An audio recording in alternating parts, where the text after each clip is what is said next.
So what's the difference between coconut milk in a can, coconut milk in a carton, coconut water, coconut cream, coconut oil, coconut butter, and shredded coconut?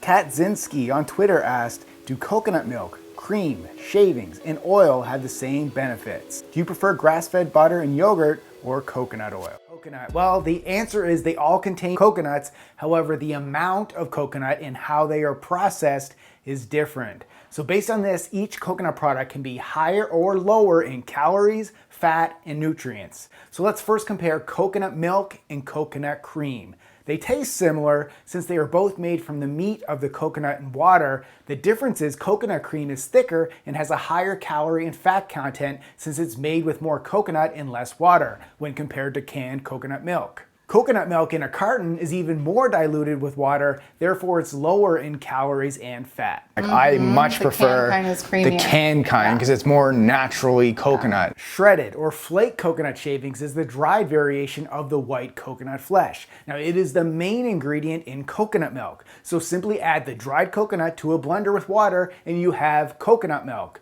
Just go with the unsweetened kind. Now coconut butter and coconut oil are different because coconut butter is made by pureeing the meat and oil together, thus making it higher in fiber. Now coconut oil is derived from the oil of the coconut meat, meaning it is 100% fat.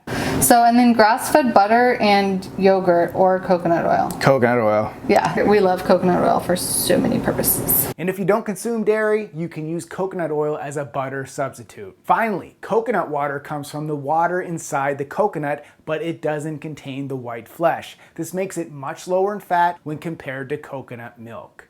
I mean, they're all healthy for you, but yeah, like you said, way different macros, so. Bottom line, coconut is higher in calories because of the fat, but it's healthy for you, so just work it into your daily calorie and macro needs. Also, look for coconut that does not contain a lot of added ingredients, especially sugar. For more fitness and nutrition tips, go to LiveLeanTV.com.